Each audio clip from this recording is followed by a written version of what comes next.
You're listening to On Target with Larry Sparano, your source for what is, not what other medias tell you it is. Unbiased, unafraid, and always on target.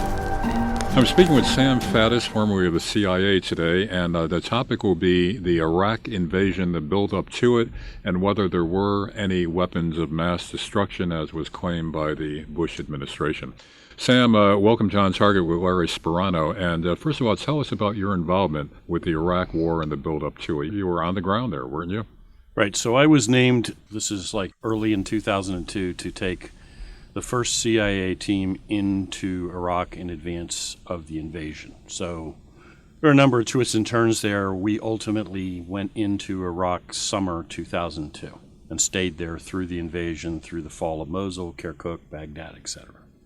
Prior to the invasion, one of the excuses, or at least the cause that was given for invading Iraq was Saddam's weapons of mass destruction. Now, what do you know about that situation? Were there or were there not?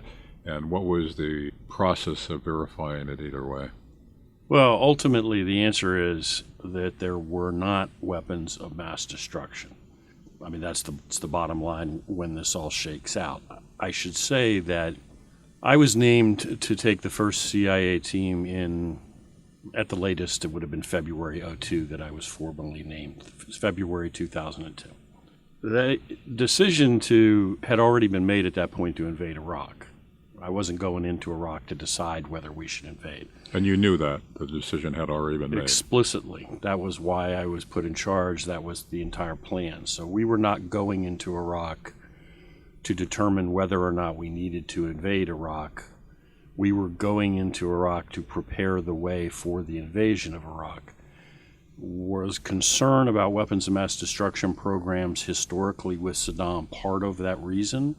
Part of that, the whole ball of wax? Yeah, but I think that was not the single predicate. That was not a foundational thing. I think personally that what happened was that at some point politically it became necessary to provide, to go into the Latin, a casus belli, something that politically would satisfy the American people that we have to do this. And at that point, all of a sudden, we have a focus on weapons of mass destruction. Yeah, that was what the Bush administration kept pushing and insisting on. So you're saying that from the beginning, you guys knew that was a phony charge. Well, no, I'm not sure that I would say we knew it was a phony charge. What I say is this.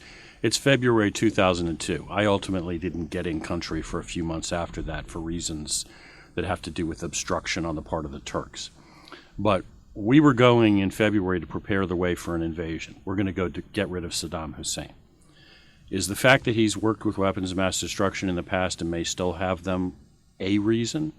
Yeah, but that is not a predicate. It doesn't matter. We're getting rid of him. Mm-hmm. I have a stack of requirements. I'm going to go in and run a base. I mean, when we first went in, there were a grand total of 8 of us. Gradually, we plus up. I got 50 different things that my guys are doing. Is collecting on weapons of mass destruction, trying to find out what the state of his programs is that one of them? Yeah, that's one of them. That's not, nobody said go find out if there is weapons of mass destruction, and if so, we'll invade, and if not, we won't. The decision had already been made to invade. Decision made, carved in stone, done deal. In fact, that invasion originally probably expected to occur before 2002 was over. All right, but the big excuse, the premise being pushed by the Bush administration was weapons of mass destruction. So what was the process of ascertaining whether there were or were not weapons of mass destruction in Iraq at that point? Right. So first of all, I mean, just so everybody that's, people that have lives and don't follow every intricacy of the Iraq situation, Saddam had historically, no question, had a weapons of mass destruction program, particularly chemical weapons. I mean, he didn't just have a program, he used chemical weapons in huge quantities. Iran-Iraq War, gassed people, killed ungodly numbers of Kurds, destroyed entire towns with chemical weapons. After the first Gulf War, we discovered he was a heck of a lot closer to having a nuclear weapon than we realized. So that's the historical backdrop. Then the question is, okay, now he's subjected to all these sanctions. He claims he's divested himself of these programs, destroyed everything, disclosed everything. Is that true? That's where we come in. So we're operating out of Kurdish territory in the mountains of northern Iraq, trying to find out whether there are weapons inside Iraqi territory. Basically, that comes down to recruiting spies inside Iraqi territory. So that's what we're doing month after month after month, recruiting sources. Dozens of guys who say, yes, there are chemical weapons. Yes, there's whatever. Those are the Iraqis. Dozens of sources that tell us that. Verifiable? No. Guys that we have any history with? No. Some guy I met yesterday who's quite likely just lying through his teeth to me? Absolutely. Guys who just want to be paid because they know very well that's what we want to hear. Guy tells me there's 100 artillery shells filled with mustard gas buried in a field outside of Baghdad. I got no way on earth to go dig up that field right outside of Baghdad. So the bottom line is, as we're going along month after month after month, there is no point in this process where we report from inside Iraq that we have proven that he still has weapons of mass destruction. We never told anybody that. But would you know necessarily? And what about the argument that the weapons had been moved? Well, to the first point, trying to prove a negative is impossible. I mean, Washington says to me, okay, well, just because these 12 guys lied or you've concluded that they lied doesn't guarantee us that they aren't somewhere else. My only response is, you're absolutely right. I don't know what you want me to tell you, but you're asking me, have we proven that he is in possession of these weapons? Have we proven he's lying about destroying them? The answer is no. We don't have any such evidence.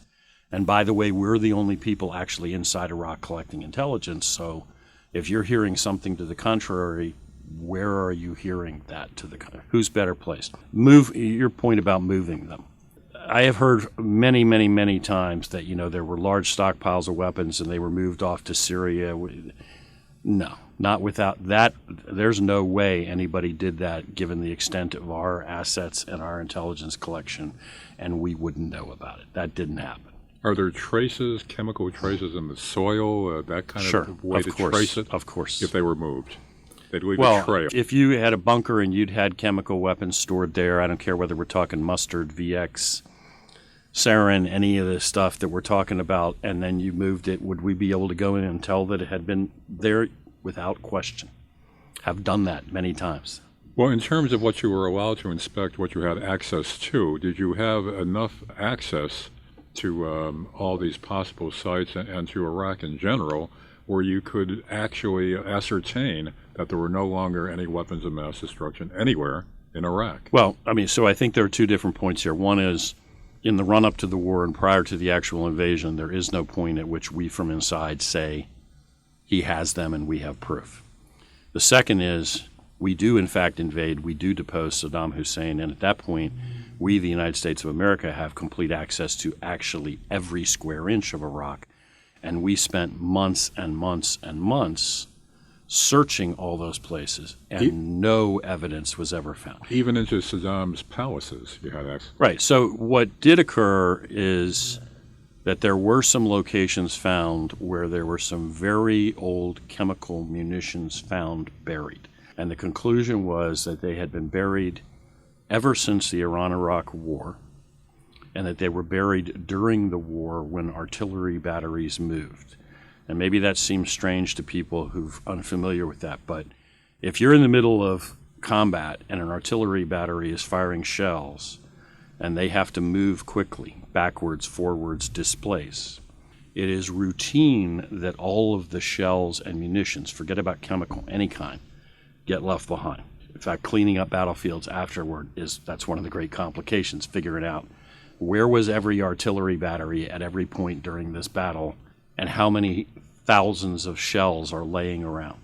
So what they discovered ultimately was what appeared to be some chemical shells that had been buried literally for decades, and nobody even remembered they were there.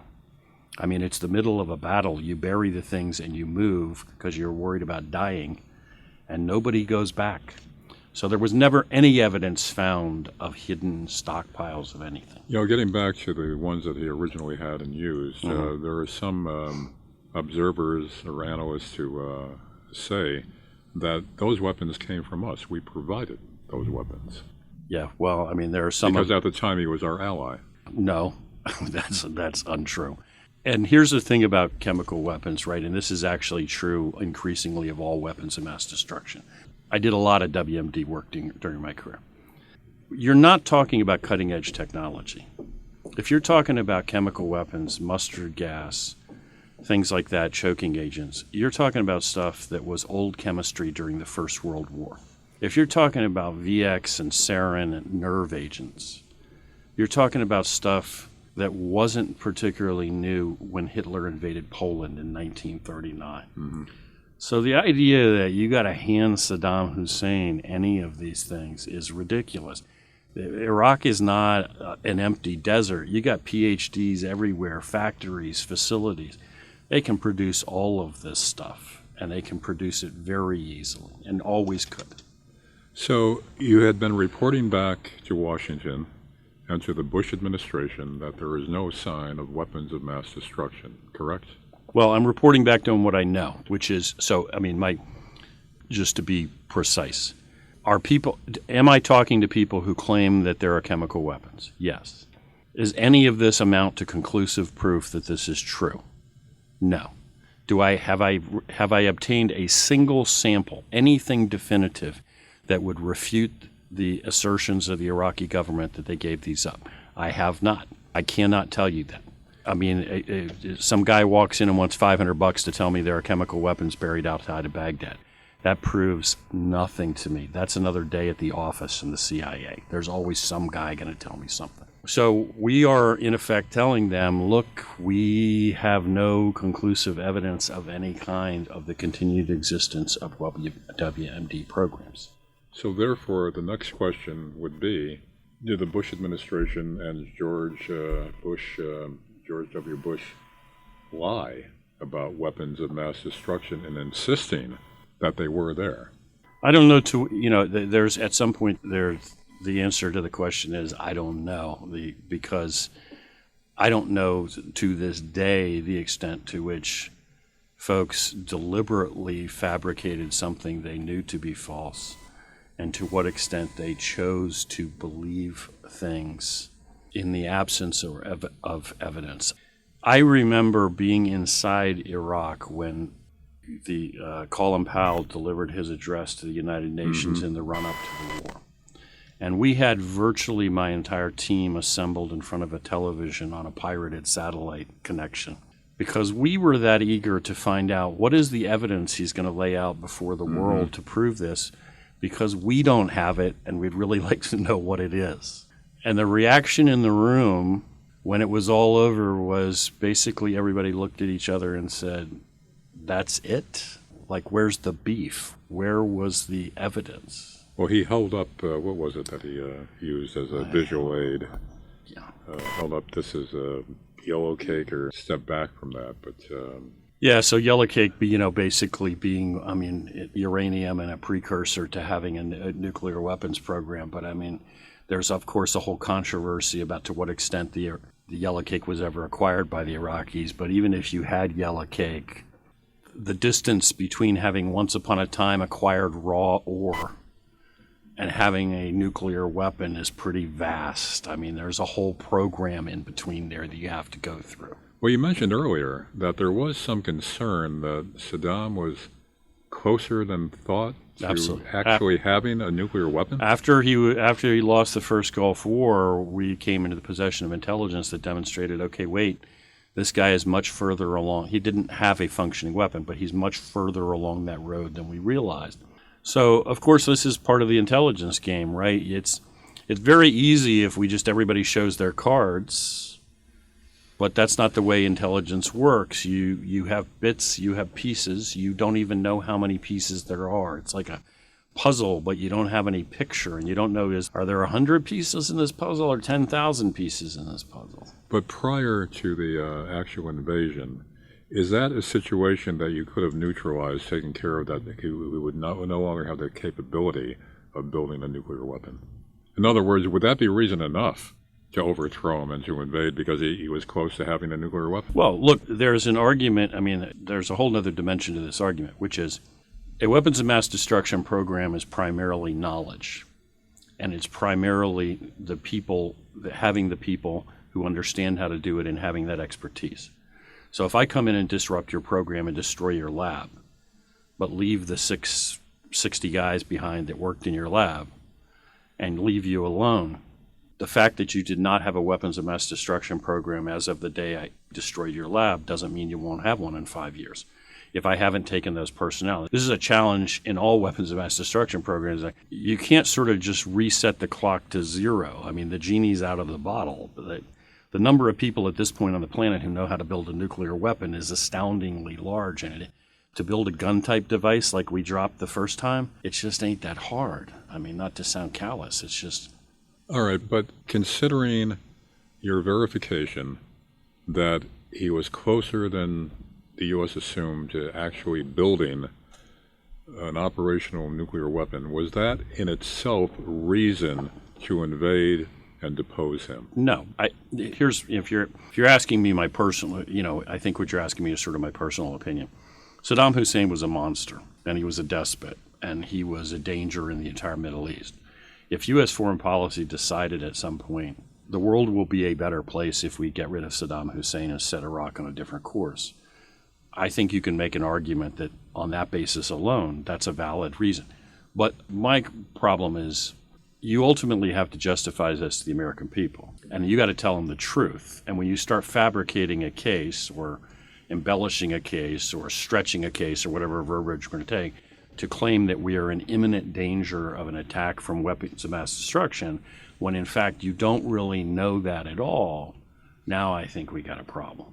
Condoleezza Rice's infamous quote about a mushroom cloud will be the indication that... You're going to put men and women in harm's way, tell them the truth, is fundamentally where I come down.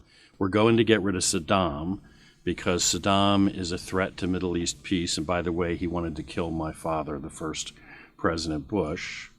Okay, then tell us that. Don't say, if you don't get rid of Saddam, he'll nuke New York tomorrow when we don't have any evidence. Interesting that you brought that point up. I've heard of that element being brought out, that part of it was a revenge for him wanting to put a hit on his father. Do you think that actually was the case? That was actually part of his motivation? I just think all of this goes into the pot and it all has some degree of impact. I don't think like it's a direct correlation. That's the only reason. But of course, we haven't even gotten to the part where, okay, this is all the decision to invade Iraq.